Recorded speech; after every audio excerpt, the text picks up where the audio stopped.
हमारे व्यस्त जीवन में ईश्वर की आवाज़, पानी में तैरना, तालाब में, नदी में या समुंदर में, ये बड़ा आनंद है। पर पानी में डूबना ये दुर्घटना है, दुखद है।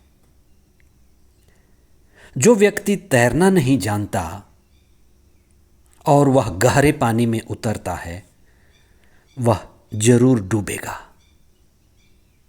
हमें मालूम होना है कि ये दुनिया, ये संसार भाव सागर है, गहरे पानी में है।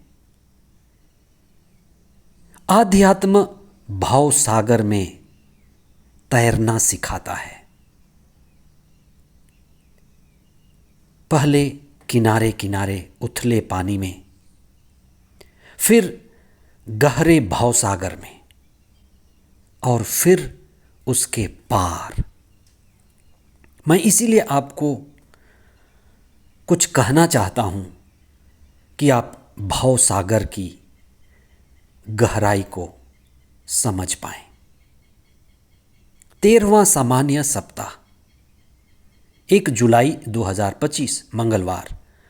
पहला पाठ उत्पत्ति ग्रंथ अध्याय 19 पद संख्याएं 15 से 29 तक, और संत मत्ती का सुसमाचार अध्याय 8 पद संख्याएं 23 से 27 तक। ये दुनिया जिसमें हम रह रहे हैं, संतों ने, ऋषि मुनियों ने इसे भाव सागर कहा है। हम भाव सागर में हैं, और जब हम इस भाव सागर में हैं तो हमें तैरना मालूम होना चाहिए।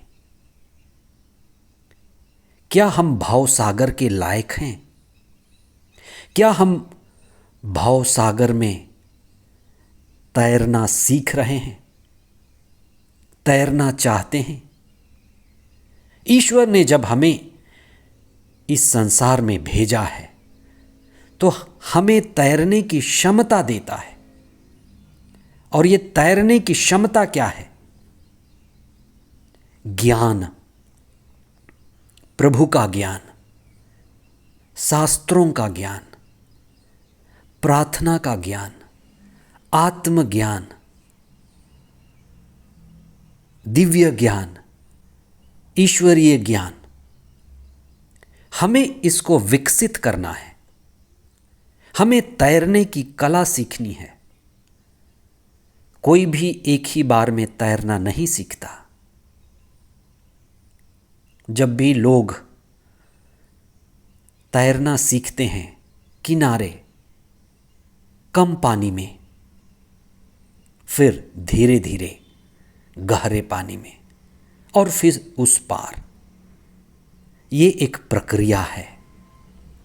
आज हम ईसा के शिष्यों के द्वारा आंधी में डूबने और ईसा के द्वारा आंधी को डांटने की बात पर चिंतन करें। सबसे पहले तो हम ये जानें कि ये आंधी क्या है। जो भी हमारे जीवन में बाधक है, बाधा है, रोड़ा है, वही आंधी है। जो हमारे विरोध खड़ा है, चाहे वो कोई भी व्यक्ति हो जो हमारा विरोधी है, जो कोई भी परिस्थिति हो जो हमें पीछे ढकेलती है, कोई भी चुनौती हो, वो आंधी है। इसलिए सबसे पहले आंधी को पहचानना सीखें, लहरों को देखना सीखें। मूसा और इस्राएली लाल समुंदर पार करना चाहते थे, पर लाल समुंदर उनके लिए बाधा बना, आंधी के जैसे। फिर आगे क्या हुआ? नूह के समय में प्रलय आया, आंधी, बाधा। फिर आगे क्या हुआ? काना के विवाह में अंगूरी समाप्त हो गई, आंधी, बाधा। आगे क्या हुआ? एक स्त्री जो 12 साल से रक्तस्राव से पीड़ित थी, मरने वाली थी,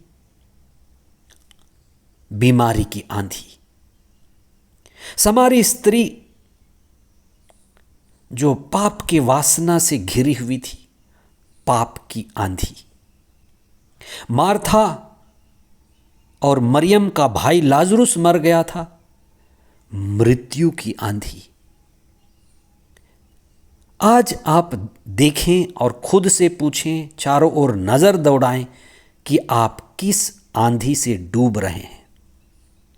जो बेरोजगार हैं वो बेरोजगार की आंधी से उड़ाए जा रहे हैं। जो गलत रिश्ते में हैं, गलत रिश्ते का आंधी उन्हें डुबा रहा है। गलत विवाह, गलत संबंध, विवाह की आंधी। कुछ लोग उदास हैं, कुछ निराश हैं, कोई बेचैनी है, कोई अर्थहीन जीवन जी रहे हैं, कोई नशे में हैं। ये व्यर्थता और असहाय होने की कराह। हम क्या करें? कितनी चिल्लाएं, कितनी कराहें। शिष्यों ने प्रभु को देखा कि प्रभु सो रहे हैं, उन्होंने चिल्लाया, प्रभु हम डूब रहे हैं, हमें बचाइए। जो सागर में डूब रहा है उसको लाइफ जैकेट चाहिए, सहारा चाहिए। हमें जीवन में सहारा चाहिए। कहते हैं डूबते को तिनके का सहारा बहुत मदद करता है, पर सबसे बड़ी बात कि प्रभु ही हमारा सहारा है। प्रार्थना हमारा सहारा है, विश्वास हमारा सहारा है, ध्यान, आत्मज्ञान, प्रभु से जुड़ना, प्रभु को पुकारना सहारा है। जब बच्चा या बच्ची डर जाती है तो माँ को पुकारती है। भक्त भक्ति के द्वारा ईश्वर को पुकारता है और ईश्वर जवाब देते हैं, ईश्वर पास आते हैं। कुछ लोग जो माता पिता पर विश्वास करते हैं, माता पिता के पास जाते हैं। जो गुरु पर विश्वास करते हैं, गुरु की खोज करते हैं। जिन्हें पड़ोसी और मित्र विश्वासी मालूम पड़ते हैं, वे उनके पास जाते हैं। शिष्य प्रभु के पास गए, एक साथ पुकारा। हम विश्वास करना सीखें, और जब हम स्वयं को जानते हैं तो हम ईश्वर को भी जानते हैं, और जब हम स्वयं को जानते हैं, ईश्वर को जानते हैं, तो ईश्वर से जुड़ते हैं। तब हमारे भीतर आंतरिक ऊर्जा उमड़ती है। हम अपने लिए कुछ समय निकालें, विश्वास के साथ, भक्ति के साथ, ध्यान और प्रार्थना में ईश्वर के साथ जुड़ें। जब भी हम शरीर केंद्रित जीवन जिएंगे, आंधी का सामना करेंगे। जब भी हम मन केंद्रित, संसार केंद्रित जीवन जिएंगे, अधिक आंधी का सामना करेंगे। जब हम आत्मा केंद्रित जीवन जिएंगे तो आंधी तो आएगी, पर हम तैरना सीख गए होंगे। हम तैरना सीखें। आमीन।